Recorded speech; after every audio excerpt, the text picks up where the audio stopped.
Kita lanjut ke pertanyaan selanjutnya. Dari Bapak Heri di Batam. Selamat sore rekan Hope Channel Team. Mau bertanya untuk acara tajam. Apakah pandangan Alkitab jika kita membuat acara perlombaan-perlombaan? Misalnya, turnamen badminton ataupun sejenisnya di antara anggota-anggota jemaat. Dengan diberikan hadiah-hadiah bagi para pemenang. Ada juga biaya pendaftaran mengikuti acara tersebut. Terima kasih atas perhatiannya. Tuhan berkati. Silakan Pak Pendeta, tanggapannya. Ini susah ya mau dijawab. Bagaimana cara kita menjawab akan pertanyaan ini? Saya juga senang main badminton, walaupun dari dulu sampai sekarang hanya level pemula bermain badminton, tapi sudah semakin tua ini, rambut sudah putih, sudah mulai jarang main juga. Jadi bagaimana pendapat Alkitab tentang perlombaan-perlombaan? Saya tidak akan menjawab, saya hanya mau menanggapi dari Alkitab ya. Coba kita baca beberapa ayat Alkitab. Jadi pendekatan yang akan kita buat adalah, apakah Alkitab berbicara juga tentang perlombaan-perlombaan? Itulah dulu ya. Kita buka coba beberapa ayat. Yang pertama, ini saya minta partisipasi Jeff dan Stephen, Ibrani 12 ayat 1. Baik Pendeta. Ibrani berapa Pendeta? Ibrani 12 ayat 1. Iya. Silakan Jeff. Ibrani 12 ayat 1. Karena kita mempunyai banyak saksi, bagaikan awan yang mengelilingi kita, marilah kita menanggalkan semua beban dan dosa yang begitu merintangi kita, dan berlomba dengan tekun dalam perlombaan yang diwajibkan bagi kita. Jadi perlombaan ini sesuatu yang sangat lazim di zaman Alkitab Perjanjian Baru ini, sehingga penulis-penulis Alkitab menggunakan lomba dan perlombaan ini sebagai ilustrasi untuk menyatakan satu kebenaran firman Tuhan. Ya, dibuat sebagai satu metafora tentang tujuan kita dan tekad kita dan kesetiaan kita di dalam iman sampai kita boleh tiba di sorga waktu kedatangan Tuhan Yesus yang kedua kali. Dikatakan berlomba dengan tekun dalam perlombaan yang diwajibkan. Bagaimana kata Filipi 3 ayat yang ke-14? Filipi 3 ayat yang ke-14. Filipi 3 ayat 14. Dan berlari-lari kepada tujuan untuk memperoleh hadiah, yaitu panggilan surgawi dari Allah dalam Kristus Yesus. Ternyata ada juga berlari menuju tujuan dan ada hadiahnya.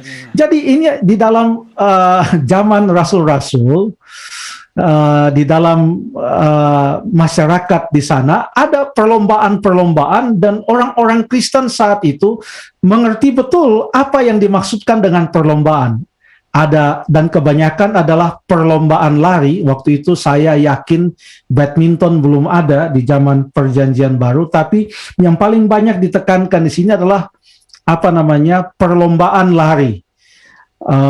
Banyak sekali ditekankan, dan katanya ada hadiahnya. Bukan hanya menggunakan istilah perlombaan. Coba kita baca dalam 1 Korintus 9 ayat 24. 1 Korintus 9 ayat 24. 1 Korintus 9 ayat yang ke-24. Tidak tahukah kamu bahwa dalam gelanggang pertandingan semua peserta turut berlari, tetapi bahwa hanya satu orang saja yang mendapat hadiah. Karena itu, larilah begitu rupa sehingga kamu memperolehnya. Ada gelanggang pertandingan, ada yang berlari, yang menang dapat hadiah. Ini kata ayat ini, dan ini dibuat sebagai satu metafor untuk perlombaan kita, supaya kita boleh tiba juga di garis finish nanti waktu kedatangan Tuhan Yesus yang kedua kali. Siapa-siapa mereka yang ikut berlomba itu disebut apa mereka? 1 Timotius 2 ayat yang ke-6.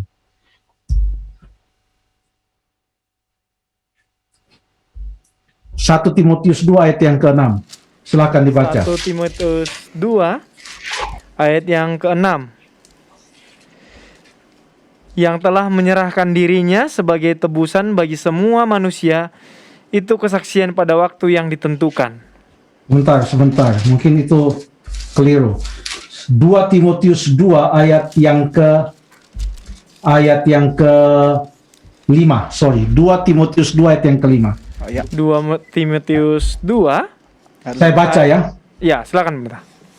Seorang olahragawan hanya dapat memperoleh mahkota sebagai juara apabila ia bertanding menurut peraturan-peraturan olahraga. Tadi ada perlombaan, pertandingan, sekarang ada olahraga. Dan yang mengikuti olahraga ini disebut sebagai olahragawan. Olahragawan. Dan bukan hanya itu saja, ada juga istilah yang lain dalam 1 Timotius pasal yang keempat, ayat yang ke-8 yang mengatakan latihan badani ya terbatas gunanya, tetapi ibadah itu berguna dalam segala hal. Jadi apa yang boleh kita ambil kesimpulan sementara dari ayat-ayat ini? Alkitab berbicara tentang pertandingan-pertandingan yang ada atau yang lazim di zaman para rasul.